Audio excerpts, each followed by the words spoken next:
Edi afrohet ngadalë te Eliona, e cila është ulur në një cep të sallonit, paksa e mërzitur pas gjithë debateve të ditës. Ai e sheh që ajo është e tensionuar dhe merr frym thellë, sikur po përgatitet të bëjë një gjest të sinqert. Pa thënë asgjë në fillim, ai ulet pranë dhe i vendos dorën lehtë mbi shpatull, thjesht për t'i treguar se është aty. Eliona, i thot me një zëmë të butë se zakonisht, mos u mërzit kaq shumë. S'ke pse. Ti je vajza më e mirë këtu brenda. Ajo e sheh me habi, duke mos e pritur një qasje kaq të qetë prej tij. Edi buzëqesh lehtë dhe afrohet, duke e përqafuar me kujdes, pa e vënë në siklet. Ai i jep një puthje të lehtë në faqe. Një gjest ngrohtësie, jo flirtimi, sikur thjesht po i jep forcë dhe siguri. Je shumë më e fortë se mendon, i thot ai. Nuk dua të shoh duke u lënduar nga fjalët e askujt. Eliona ul syt dhe merr frym thellë, e prekur nga mënyra si ai po i flet. Edhe pse shpesh kanë pasur debate e mosmarrëveshje, ky moment duket i sinqert. Edi vazhdon, Benita mund të thotë ç'të doj, por ti ke karakter, ke qetësi. Unë s'do lejoj që ajo të shtyp, apo të bëj të ndihesh më keq. Po të mbaj krahun, ok. Eliona e shikon me një shikim mirënjohës, jo se i beson plotësisht, por sepse në atë moment ka nevojë ta dëgjoj dikë që i flet me mirësi. Atmosfera rreth tyre bëhet më e qetë dhe për herë të parë pas shumë kohësh, Eliona duket sikur po gjen pak mbështetje në dikë brenda shtëpisë. Ky gjest i Edit tregon se pavarësisht debateve, ai e pranon se ajo po kalon momente të vështira dhe përpiqet t'i tregojë se nuk është vetëm. Eliona dhe Edi janë ulur në obor, larg zhurmës së banorëve të tjerë. Ajo duket sikur po mendon diçka serioze dhe Edi e vëren. Ai e pyet me një ton të qetë, "Ç'ke kështu? Po dukesh sikur do thuash diçka." Eliona merr frym thellë dhe ja kthen me një sinqeritet të papritur, "Edi, unë po ta them troç. Benita po vdes për ty." Ajo nuk e përballon dot faktin që ti nuk i kushton vëmendje. Edhe për këtë po çmendet, po bëhet xheloze, prandaj s'pushon së foluri për ty. Edi qesh, por një buzëqeshje e gjatë, sikur se beson fare atë që dëgjon. "Po çfarë thua moj Eliona?" i thot ai duke tundur kokën. "Benita? Për mua? Jo, më fal, por unë s'do ta pranoja kurrë. S'ka asnjë mundësi." Eliona e sheh seriozisht dhe vazhdon, "Po ti nuk po kupton. Kjo është arsyeja pse ajo sillet keq, pse shpërthen, pse tallet me ty e me të tjerët. Po mundohet të tërheqë vëmendjen me çdo mënyrë." Edi fillon të qesh edhe më shumë, por me një lloj habie të përzier me ironi, "Po unë s'jam fare i interesuar. As pak.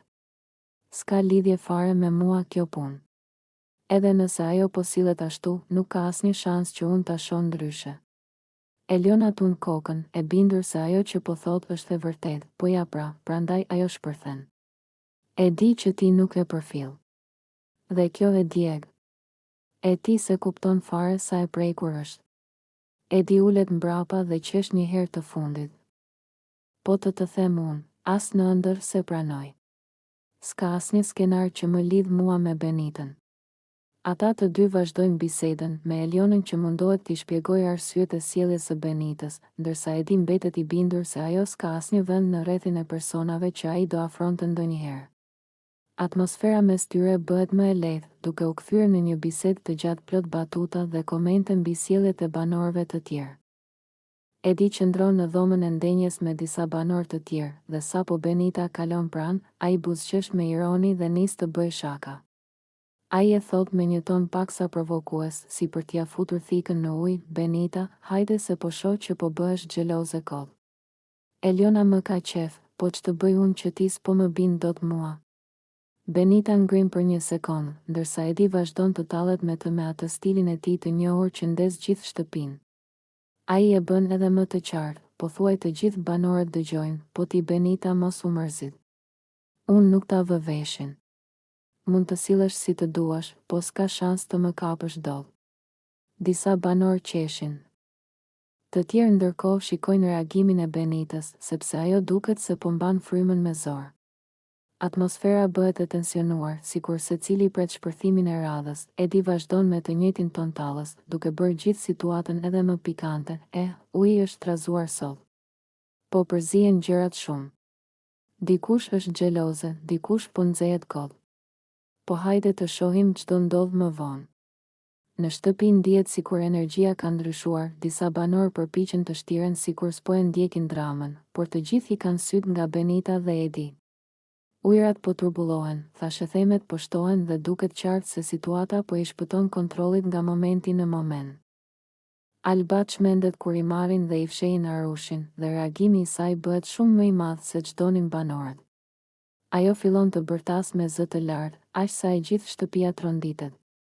Banorët ngrihen në vend sepse nuk janë mësuar ta shohin Albën në atë gjendje, ndërsa disa prej tyre dalin nga dhomat për të parë se çfarë po ndodh. Ajo ecën majtas djathtas, me nerva, e irrituar dhe plot ankth, duke përsëritur vazhdimisht se dua Arushin tim, ma ktheni tani.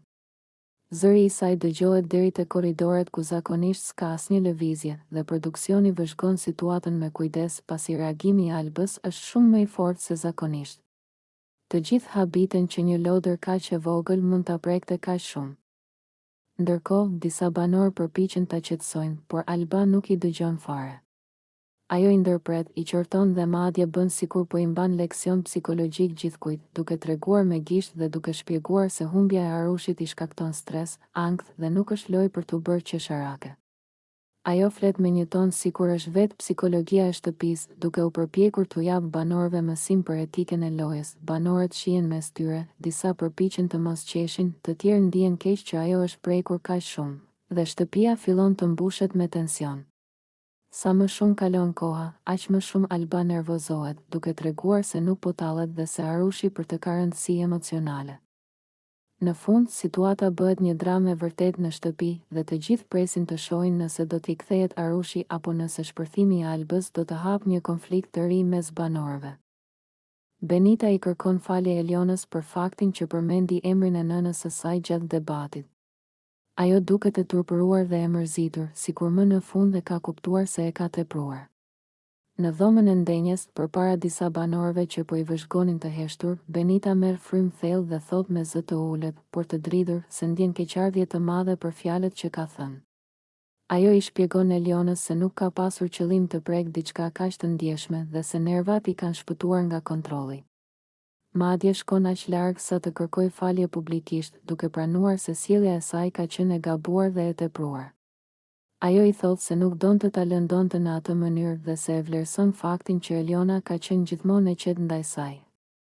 Pavarësisht konflikteve, por Eliona, e cila ende ndjen dhimbje nga ajo që ka dëgjuar, qëndron serioze. Ajo e shikon Benitën drejt në sy dhe I thotë se falja e një nëne nuk është diçka që jepet lehtë.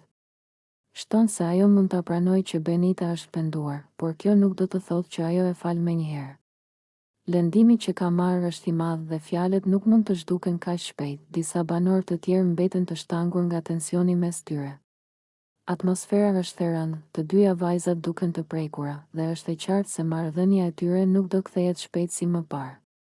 Eliona I thot qartësisht se ka nevojë për kohë dhe se edhe pse e dëgjoi faljen, nuk është gati ta falë. Benita mbetet ulur, me kokën poshtë, ndërsa heshtja që pason tregon se situata është ende larg zgjidhjes.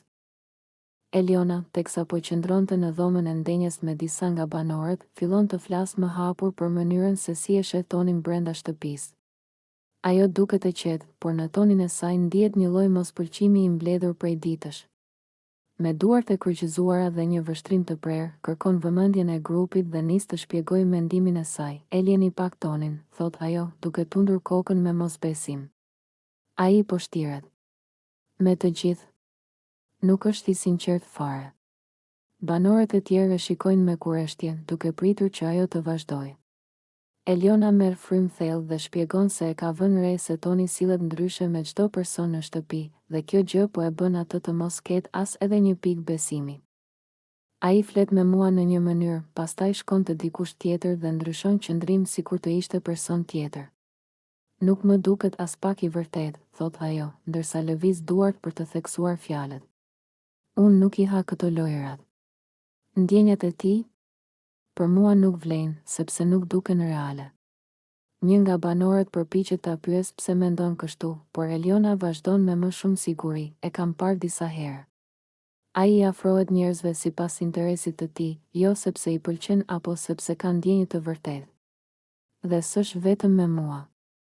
Me të gjithë ka një mask tjetër, shton ajo, e cila duket qartë se është lodhur nga energjia që merr prej tij. Disa banorë shkëmbejnë shikime të habitura. Të tjerë tundin kokën sikur po e përkrahin. Atmosfera bëhet pak më e tensionuar, sepse fjalët e Elionës janë të drejtpërdrejta dhe pa filtra. Unë thjesht nuk i besoj. Dhe derisa të më tregoj një anë të vërtet, jo atë të programuar, unë s'ka shans t'i besoj ndonjë gjë, përfundon ajo, duke e bërë të qartë se e ka mbyllur temën për momentin. Mbi tavolinë bie një heshtje e shkurtër, dhe është e dukshme se mendimi i saj ka lënë gjurmë tek të gjithë. Bia hyn në dhomën ku po rrin Edi dhe Toni dhe menjëherë fillon t'i ngacmoj të dy me buzëqeshjen e saj provokuese, thjesht për t'i çuar në siklet dhe për të ndezur pak atmosferën. Ajo u afrohet, i vështron nga kokat e këmbët dhe thot me ton lojcak, ua, po ju të dy që keni bërë shumë të fort këto ditë. Nuk po di këtë vlerësoj më shumë. Edi dhe Toni e shikojnë njëri tjetrin, të hutuar por edhe të argëtuar nga energjia e saj. Duket qartë që Bia po kërkon vëmendje dhe po i provon se sa larg mund t'i çojë me humorin e saj të guximshëm. Ajo vazhdon akoma më shumë, duke i ngacmuar me fjalë të dy, po ju them seriozisht, nuk e di kush prej jush është më interesant. Ju dy bashk mund të bëni gjithë shtëpinë të flasë. Edi qesh me zë të lartë, ndërsa Toni e ul kokën dhe buzëqesh si i turpshëm, por i vëre se faqet i skuqen. Të dy shtangen për një moment, sepse nuk e prisnin që Bia t'i vinte në shënjestër në atë mënyrë kaq të drejtpërdrejtë. Situata bëhet edhe më e sikletshme kur Bia afron një karrige dhe ulet mes tyre, sikur po pret që dikush të reagojë. Ajo tund këmbën, bën sikur s'ka ndodhur gjë dhe thot me ton sfidues, hajde, pse jeni ngrirë? Mos u trembni. Unë vetëm po ju testoj. Të shoh kush i përballon batutat e mia. Edi dhe Toni shpërthejnë në të qeshura nga situata, por në shtëpi fillojnë menjëherë zërat dhe thashe themet. Disa banorë që dëgjuan nga larg rrinë me veshët hapur, sepse gjithçka që po ndodh mes Bies, Edit dhe Tonit duket se do të shndërrohet në dramën e radhës të natës. Askush nuk e di se çfarë do të ndodh më tej, por një gjë është e sigurt. Bia sapo ka ndezur një tjetër zjarr brenda. Edi, në mënyrën e tij tipike plot humor dhe provokime të lehta, i afrohet Dolces teksa ajo është ulur në divan. Ai shtron krahët rehat dhe i ulet pak më pranë, me atë buzëqeshjen e tij që gjithmonë përdor kur do të bëjë ndonjë shaka. Dolce, i thot ai me një ton lozonjar, me këtë energjinë tënde je si ato çokollatat e mira që të tundojnë nga rafti. Do të ngacmoja gjithë ditën.